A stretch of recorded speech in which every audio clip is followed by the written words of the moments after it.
네, 제 오른쪽 주머니에 10,000원이 있습니다. 왼쪽 주머니에 10,000원이 있습니다. 제 수트 주머니에도 10,000원이 있습니다. 총 30,000원이 있습니다. 이 중에서 얼마가 제 돈일까요? 네, 다 제 돈입니다. 그러니까 여기 있어도 저기 있어도 다 제 돈입니다. 하나님의 주머니를 생각해 볼까요? 주영광이라는 주머니에 있어도 향민이라는 주머니에 있어도 하나님의 것입니다. 우리는 다 하나님의 것입니다. 여기 있든 저기 있든 다 똑같이 하나님의 소유이고 하나님의 자녀입니다. 또 우리는 예수님 사랑으로 영생을 상속받은 사람들입니다. 그래서 우리는 영원을 같이 합니다. 다시 말해 오늘 우리는 처음 만났지만 영원히 볼 사이입니다. 주영광 주머니에 계신 분들은 향민 주머니에 계신 분들에게, 또 향민 주머니에 있는 분들은 주영광 주머니에 있는 분들에게 서로 같이 인사할까요? 안녕하세요. 반갑습니다. 서로 인사 나눌까요? 반갑습니다. 환영합니다. 축복합니다. 앞으로 영원히 볼 것 같은데요. 잘 부탁드립니다. 네, 진짜예요. 영원히 볼 거예요. 기도에 관한 말씀을 전하고 있습니다. 오늘은 18번째 시간인데요. 이번 주하고 다음 주는 수련회로 오신 분들이 우리와 함께 예배합니다. 그래서 이번 주와 다음 주는 기도 시리즈를 잠깐 멈추고 다 함께 공감하고 나누면 좋겠다고 생각하는 말씀을 나눌게요.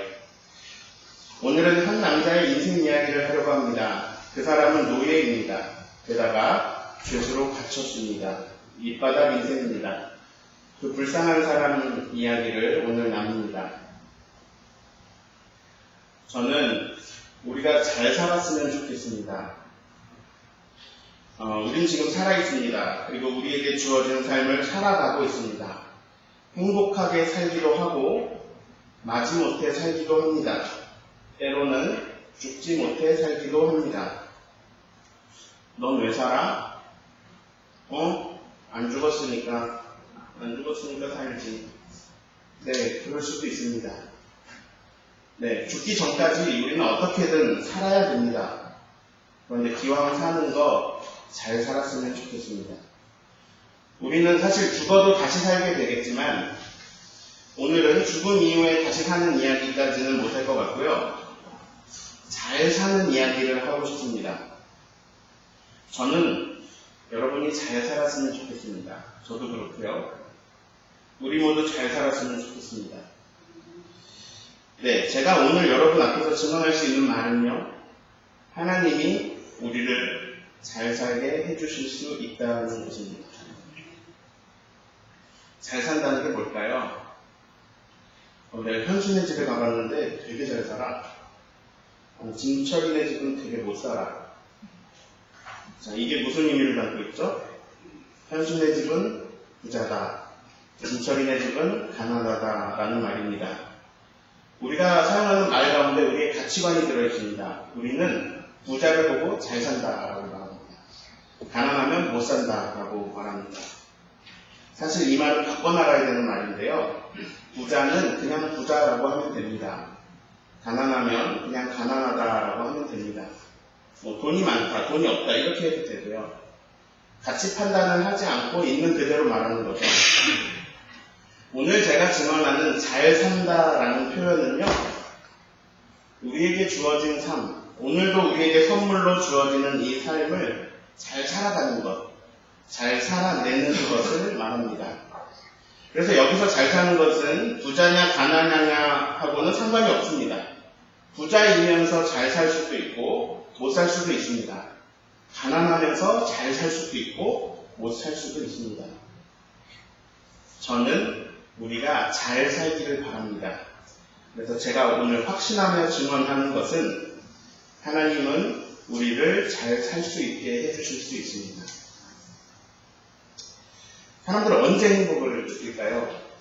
제가 여기다 이렇게 가림막을 쳐놓고 이쪽에 앉은 사람들한테 이쪽에 앉았다는 이유만으로 더우니까 아이스크림이나 먹읍시다 이러면서 아이스크림을 쭉 돌리면 갑자기 여기 있는 사람들은 기분이 좋아집니다.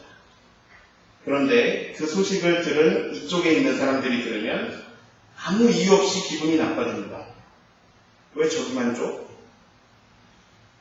사람들은 끊임없이 비교를 하면서 삽니다. 저 사람은 아이스크림이 없는데 나는 있어. 아이스크림도 만족을 주지만 이 우월감이 사람에게 주는 만족이 있습니다. 반대로 반대편 사람들은 뭐야 저기 앉을걸, 하필 여기 앉아가지고 재주가 없네, 이렇게 생각합니다. 자기에게 아무 일도 일어나지 않았는데 갑자기 자기가 앉은 자리를 원망하고 불평합니다. 이렇게 사람은 비교하고요, 사람은 상대적인 빈곤감을 느낍니다. 그런데 제가 갑자기 여기 앉은 분들에게 자동차를 한 대씩 드리면 어떨까요? 비싼 건 아니고 한 4천만 원 정도 하는 거요. 네, 그냥 한 4천만 원 정도 하는 거 자동차 한 대씩 드리면 어떨까요? 그러면 아이스크림을 먹던 사람들이 갑자기 아이스크림을 던질 겁니다. 이런 거 개나 줘라, 이러고 던질 거예요. 내가 그지냐? 이제 아이스크림으로 내가 우월감을 느끼고 있다가 갑자기 상대적인 빈곤감으로 기분이 상하게 됩니다. 자, 분명히 자기는 받았습니다. 아이스크림을 받았습니다. 내가 잃은 것도 아닌데, 없는데. 자, 분명히 받았는데 기분이 나쁩니다. 그리고 인생에 있어 최고로 재수없는 날입니다. 하필 여기 앉아가지고 4천만 원을 날려먹었습니다. 네, 이렇게 비교하며 사는 게 우리 인생입니다. 그래서 우리가 원하는 게 있습니다. 돈. 남들보다 내가 많이 가질 수 있게 해주는 것. 항상 남들보다 비교 우위에 있을 수 있게 해주는 것. 돈. 이 치명적 매력을 발산하는 돈. 그래서 얘는요, 우리의 삶의 목적이 되고는 합니다. 그래서 우리는 그래서 돈이 많으면 이렇게 말합니다. 와, 잘 사네.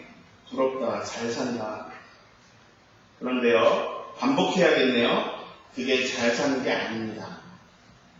그럼 뭐가 잘 사는 걸까요? 여기 마이크가 있습니다. 이 마이크가 한 7만원 할까요? 저 스피커는 100만원 넘고요. 저 빔 프로젝트도 구입 당시에 100만원이 넘는데요. 이 마이크가 잘 사는 건 저 빔 프로젝트가 얼마든지 그거 비교하는 게 아니고 마이크로 사는 것입니다. 이 마이크를 만든 사람은요, 빔을 쏘라고 만들지 않았어요. 작은 소리를 증폭시키라고 만들었습니다. 그래서 그 목적대로 사는 게 잘 사는 것입니다. 즉, 피조물은 창조주가 만드신 목적대로 사는 것이 잘 사는 것입니다. 사람은 자신을 만드신 하나님의 뜻을 구하면서 그 뜻대로 사는 것이 잘 사는 것입니다. 마음에 있는 건 말로 나옵니다. 지금 제가 하는 말에 제가 어떤 증언하고자 하는 어떤 저의 의도가 들어있습니다. 하나님의 마음, 하나님의 의지, 하나님의 뜻, 하나님의 계획은 하나님의 말씀에 들어있습니다. 사람은 하나님 뜻대로 사는 것이 잘 사는 것입니다. 그래서 사람은 떡으로만 사는 것이 아니라 하나님의 말씀으로 삽니다. 그리고 성경에는 하나님 말씀이 많이 녹아 있습니다. 성경은 우리가 잘 사는 방향을 알려줍니다. 저는 김동원 목사님 얘기를 좋아하는데요. 5,000명이 먹고 12광들이 나는 오병이어 사건으로 예를 들어볼게요. 우리는 누구를 잘 산다고 말하느냐, 누구를 성공했다라고 말하냐, 5,000명이 가질 수 있는 재물, 5,000명이 가질 재물을 혼자 가진 사람을 보고 우리는 성공했다고 말합니다. 그를 잘 산다고 말합니다. 그를 부러워합니다. 그처럼 되고 싶어 합니다. 그렇게 되게 해달라고 하나님한테 기도합니다. 자, 월급으로 말하면 확 와닿을 거예요. 한 명 월급을 200만 원으로 잡아볼게요. 사람들이 200만 원을 벌면서 살고 있습니다. 그런데 그 5,000명 월급을 버는 사람이 있습니다. 자, 200만 원 곱하기 5,000명은 얼마일까요? 100억입니다. 네. 자, 월급이 100억이면 어떨 것 같으세요? 갑자기 여러분 얼굴에 생기가 돕니다. 왜냐면 상상만 해도 좋거든요. 저는 여기 있는 사람들 가운데 한 달에 100억씩 버는 사람이 나오기를 바랍니다. 뭐 불가능한 것도 아니에요. 그런데 문제는 잘 살아야 한다는 거예요. 잘 사는 사람은 5,000명이 먹을 것을 혼자 깔고 앉아서 혼자 뭉개면서 사는 사람이 아니라 5,000명을 먹이는 사람입니다. 여기서 한 달에 100억 매출 올리는 사람 나올 수 있습니다. 그러면 직원을 5,000명 쓰세요. 일자리 5,000개를 만드세요. 그러면 한 명에게 200만 원씩 줄 수 있습니다. 그러면 그 사장님은 5,000명을, 5,000 가정을 먹이는 사람입니다. 자, 먹이는 사람이 살리는 사람입니다. 먹여 살린다라고 하죠. 지금 누군가를 먹여 살리고 계신다면 대단하신 거예요. 속으로 내가 대단하네. 맞아요. 대단하신 거예요. 생명을 살리고 계십니다. 생명은요, 계속 그 방법으로 이어집니다. 누군가가 누군가를 먹여 살립니다. 창세 이래로 생명은 계속 그 방법으로 이어져 왔습니다. 하나님의 창조 섭리는 참 오묘합니다. 하나님은 생명 살림을 좋아하시는데요. 그 생명 살림은 언제나 사랑으로 먹이는 방법으로, 먹이는 일로 나타납니다. 자, 먹이는 사람, 먹여서 살리는 사람, 그 롤모델이 있습니다. 요셉입니다. 요셉의 삶에 대해서 우리는 다 잘 알고 있습니다. 청소년들이 제일 많이 듣는 얘기가 요셉 이야기예요. 근데 오늘 제가 또 하고 있습니다. 그 요셉의 삶을 표로 정리를 좀 해봤습니다. 요셉은 가나안에 살다가요, 애굽으로 내려갔습니다. 정확한 표현으로는 형들에 의해서 팔려갔습니다. 요셉의 인생, 요셉의 삶의 무대를 크게 넷으로 나눠볼 수 있을 것 같습니다. 자, 가나안의 집, 가나안의 야곱의 집, 바로 아빠네 집이죠. 거기서 보디발의 집에 가서 살다가 감옥에 가게 되죠.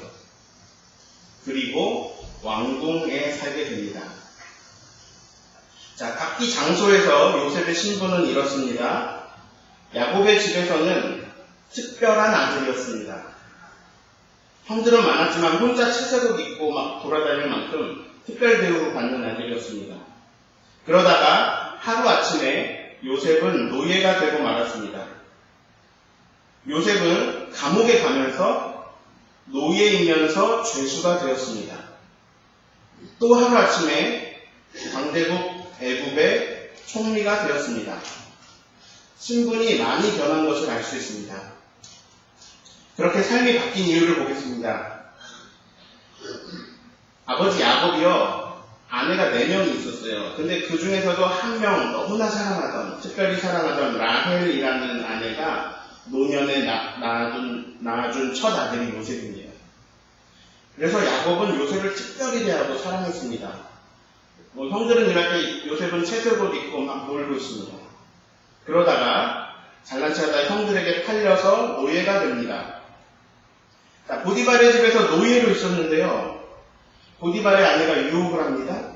그래서 요셉은 하나님 보시기에 악을 행할 수 없다, 이렇게 말하면서 도망치다가 누명을 써서 감옥에 가게 됩니다. 그래서 요셉은 노예면서 죄수가 되었습니다. 신분으로는 더 이상 나빠질 것이 없는 바닥, 아주 최악을 경험합니다. 그러다가 감옥에서 꿈 해석을 몇 번 하고 결국 아무도 해석할 수 없었던 애굽왕 바로의 꿈을 정확하게 해석하면서 하나님의 영이 함께 하시는 지혜로운 자라고 인정을 받아서 애굽의 총리가 됩니다. 자, 여기서부터가 중요해요. 요셉의 한 일을 눈여겨보시기 바랍니다. 요셉이 가나안 야곱의 집에서 채색옷 입고 특별한 아들로 살 때에 요셉의 한 일이 뭐냐? 요셉은 꿈을 꿨습니다. 그런데 나쁜 말로 하면 잘난 척입니다. 너무 눈치가 없습니다. 자기가 아무리 곡식단 꿈을 꾸어도, 해와 달과 별이 자기한테 와서 절하는 꿈을 꿔도 그걸 듣고 좋아할 사람이 아무도 없는데 막 그거 자꾸 얘기합니다. 한마디로 개념이 없습니다.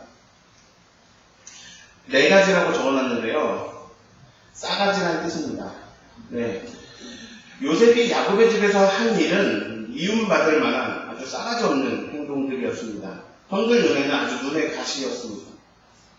자, 보디발의 집에 노예로 팔려가서 한 일은 뭘까요? 놀랍게도 관리입니다. 그래서 보디발에 먹는 음식하고 그의 아내 말고는요, 전부 요셉이 다 관리했습니다. 이상한 일입니다. 노예가 관리를 합니다. 노예가 2인자가 되었습니다.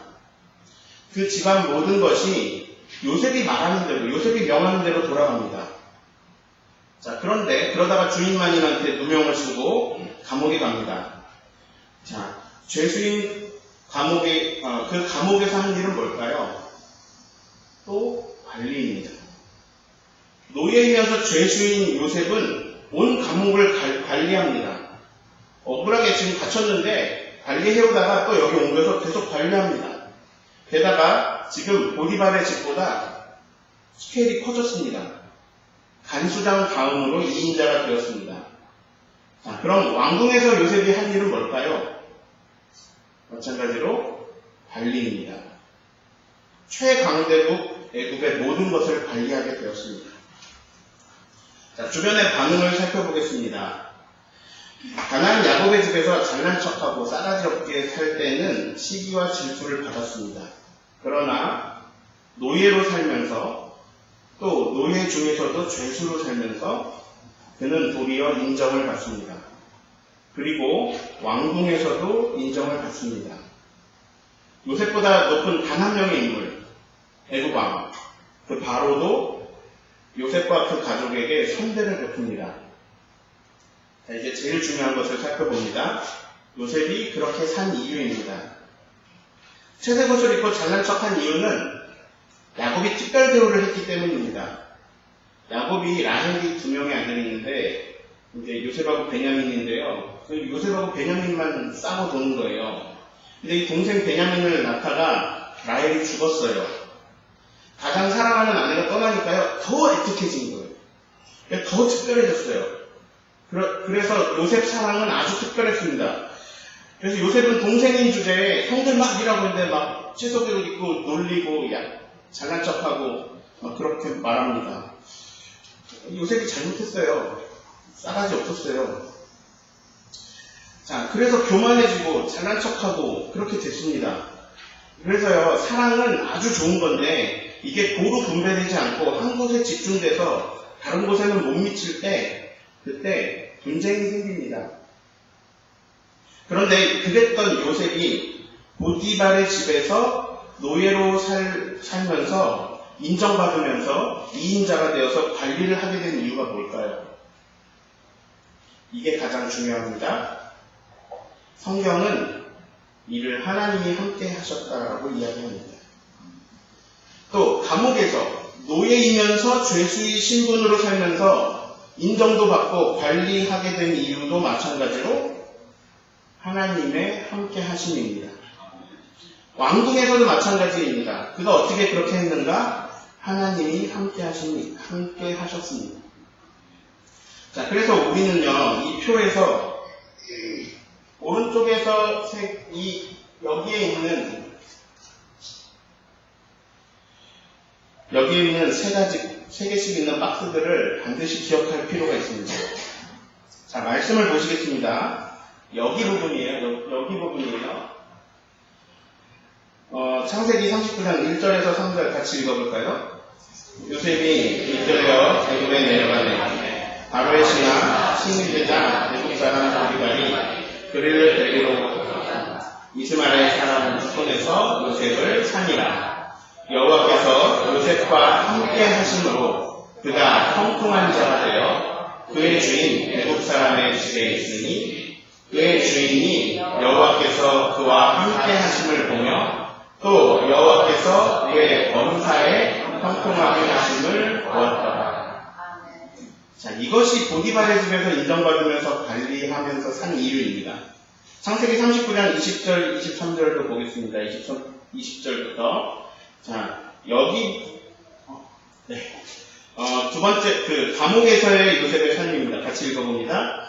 이에 요셉의 주인이 그를 잡아 옥에 가두니 그 옥은 왕의 죄수를 가두는 곳이었다. 요셉이 옥에 갇혔으나 여호와께서 요셉과 함께 하시고 그에게 인자를 더하사 간수장에게 은혜를 받게 하시네. 간수장이 옥중 죄수를 다 요셉의 손에 맡김으로 그 재발한 사물을 요셉이 처리하고 간수장은 그의 손에 맡긴 것을 무엇이든지 살펴보지 아니하였으니 이는 여호와께서 요셉과 함께 하시니라. 여호와께서 범사에 형통하게 하셨더라. 자, 하나님의 은혜는 요셉이 노예로 있으면서도 죄수로 있으면서도 그러면서도 관리를 했다.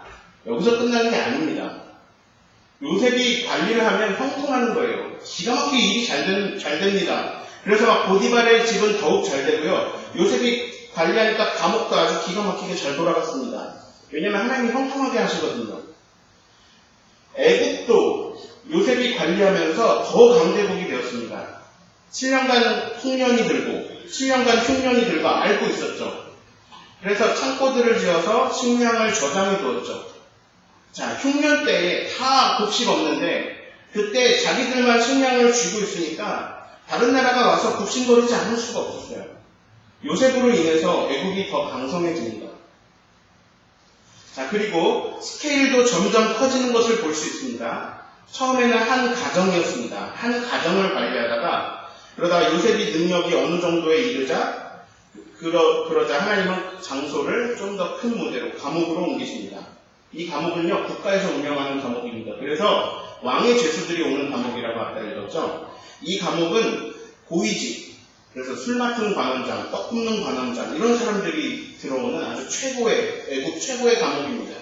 그 감옥에서 요셉은 더 실력자가 됩니다. 그래서 더 실력이 차고 어느 정도 수준을 갖추자 하나님은 요셉에게 이제 애굽을 맡기십니다. 그러나 애굽만을 맡긴 게 아닙니다. 주변의 모든 나라, 모든 근동지방의 나라까지 요셉에게 맡기시고 요셉 한 명의 그 관리 능력을 통해서 주변 모든 나라를 흉년 가운데서도 먹여 살리십니다. 그래서 요셉은 5,000명을 먹인 정도가 아니라 여러 국가를 먹여 살린 사람이 되었습니다. 요셉의 삶을 보기에 어디서든지 늘 2인자처럼 볼 수 있습니다. 그러나 사실 요셉이 1인자예요. 그가 관리한 것은 분명히 남의 소유지만 그 모든 것이 그 소유자의 뜻대로 움직이지 않고 요셉의 뜻대로 움직였습니다. 요셉이 신분상으로는 왕의 아래에 있었어요. 그렇지만 요셉은 애굽의 왕보다 더 권력이 있었습니다. 애굽 왕은 애굽만 통치할 수 있지만 요셉은 주변 나라까지 다 통치력을 미쳤습니다. 그리고 애굽도 왕보다는 요셉의 뜻에 의해서 움직였습니다. 자, 요셉이 1인자예요. 그런데 요셉이 2인자가 맞기는 합니다. 왜냐하면 요셉 위에는 단 한 분밖에 없습니다. 하나님입니다. 보디발도, 간수장도, 애굽 왕도 사실상 요셉의 그늘 아래에 있었습니다. 그러나 하나님이 요셉의 위에 있습니다. 그래서 하나님은 요셉을 자기 다음으로 높은 자리에 세워주셨습니다. 근데 이걸 다른 시각으로 보면 제가 처음에 얘기했는데 이처럼 불쌍한 사람이 없습니다. 친형들한테 미움받고 친형들한테 죽음의 위협을 느끼고 먼 나라 노예로 끌려갔어요. 거기서도 악행하지 않으려고 그렇게 하다가 누명을 써서 감옥에 갔어요. 재수가 없어도 너무 없어요. 거기서 술 맡은 관원장이 요셉을 꺼내주겠다라고 해놓고 기억을 까먹어버리는 바람에 그래서 감옥에서 2년을 더 있었어요. 그런 아주 억울한 삶입니다. 되게 불쌍한 인생입니다. 그러나 이 삶을 믿음의 눈으로 바라보면 하나님이 수많은 사람을 먹여 살리시기 위해서 요셉을 인도하신 여정입니다. 그는 불행한 길 같은 그런 길을 갔으나 그 여정을 돌아보면 불행하지 않았습니다. 감옥이고 노예고 불행할 것 같지만 그 삶을 들여다보면 불행하지 않았습니다. 멋있지 않습니까? 잘 살고 있는 것 같아요. 요셉은 하나님이 함께 하셨다. 지금 이런 기록이 반복돼서 나오는데요. 사울 왕은 하나님이 사울을 떠나셨다. 삼손은요, 하나님이 삼손을 떠나셨다. 이런 기록이 나옵니다. 사울은 왕이었어요. 요셉보다 더 높죠. 총리보다. 왕이었어요.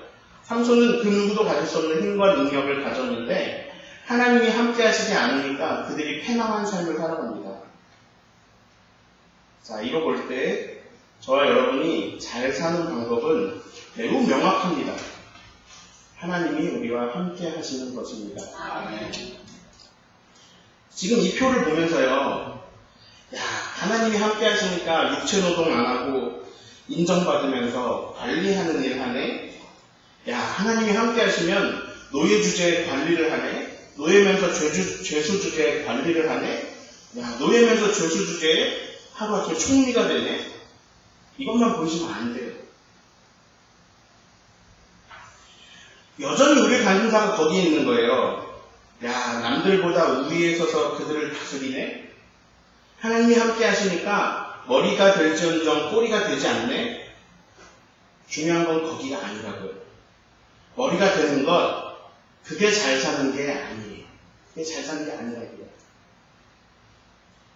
요셉이요, 곡식을 저장했을 때 요셉의 형들도 곡식이 떨어지니까 곡식을 구하려고 애굽에 옵니다.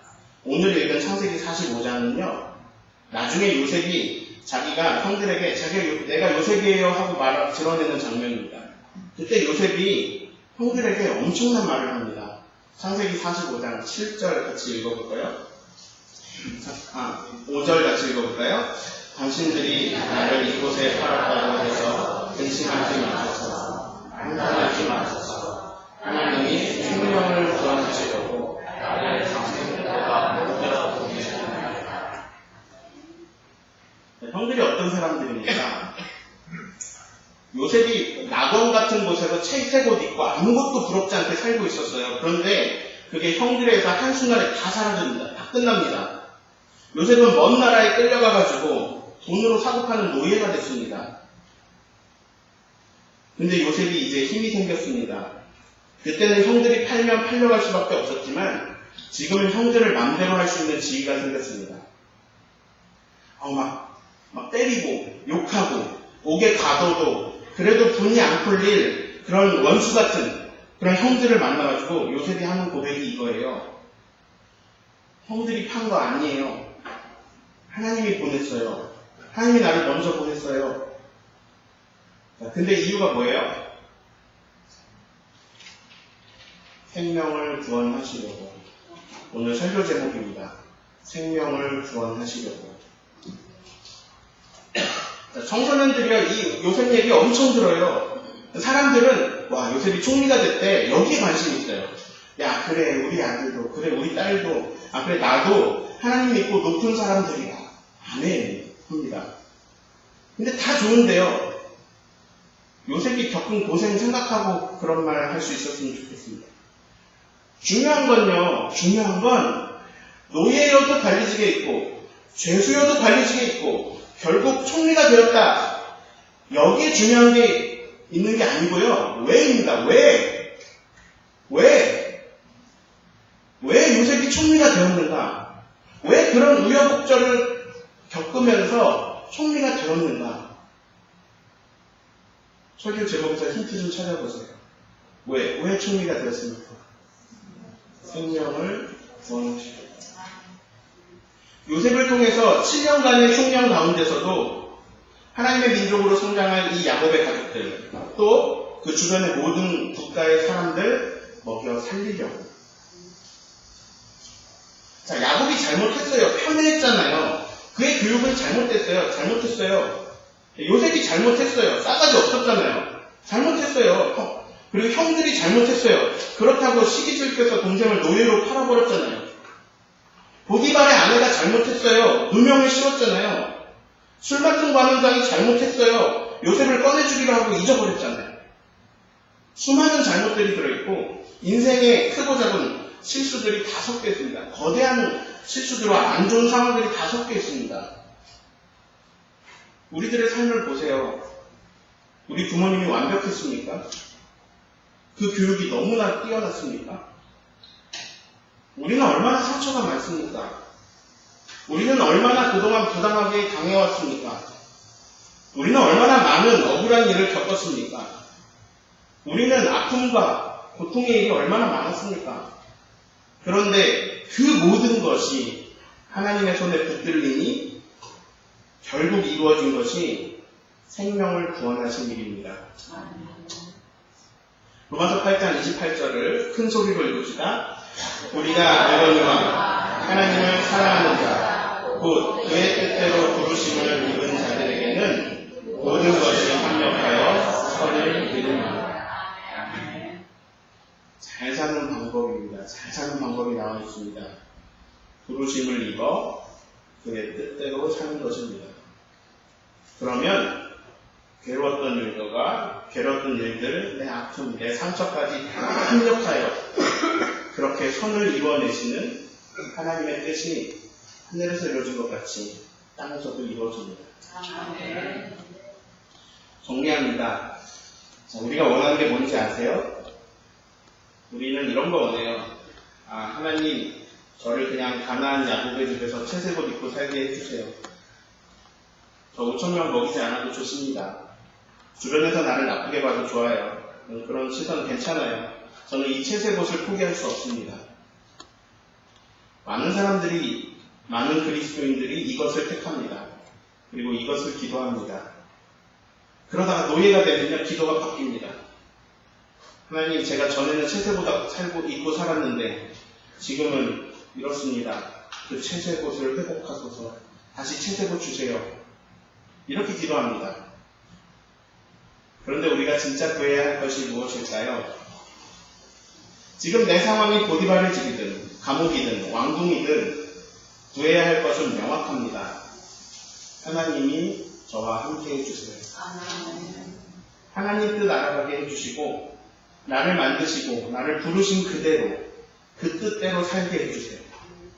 이것이 우리가 구해야 할 기도입니다. 그래야 우리가 잘 삽니다. 그렇게 잘 살면요, 모든 것이 안 좋은 일, 좋은 일, 모든 것이 다 합력해서 결과가 이렇게 튀어나옵니다. 생명을 구원하시려고 하나님이 저를 이렇게 인도하셨습니다. 채색옷 입고 5,000명 먹을 것 깔고 앉아가지고 그래서 비교 우위가 주는 만족감을 느끼면서 그것이 하늘의 은혜라고 노래하면서 살아가던 모습이요. 그런 모습이 현대 한국 기독교의 모습이에요. 바리새인하고 똑같죠. 저는 저 세리와 같지 않음을 감사하나이다. 이렇게 기도하면서 막 자아도취하고 이게 한국 기독교의 모습이에요. 저는 우리가 잘 살기를 바랍니다. 하나님이 함께 하셔서 하나님의 인도하심 속에 그분의 뜻대로 우리가 쓰임받기를 원합니다. 그러면요, 우리가 어떤 일을 만날지 몰라요. 그러나 그런 어떤 우여곡절을 겪어도 이렇게 고백할 수 있습니다. 하나님이 생명을 구원하시려고 저를 인도하셨습니다. 우리는 요셉처럼 잘 살 수 있습니다.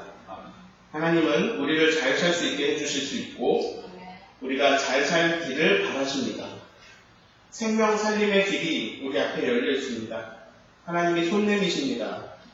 생명을 구원하는 이 먹여 살리는 살림의 길을 같이 가자. 인도해 줄게. 같이 가자. 인도해 줄게. 어떤 상황 속에서 하나님이 우리에게 손 내미십니다. 그래서 잘 사는 방법, 어려운 말로 할게요. 조금 자기 십자가를 지고 예수님을 따르는 것. 이렇게 잘 살다가 또 주님 주시는 부활의 몸으로 영원히 잘 사는 저와 여러분 되기를 예수님의 이름으로 축원합니다. 이렇게 기도하겠습니다.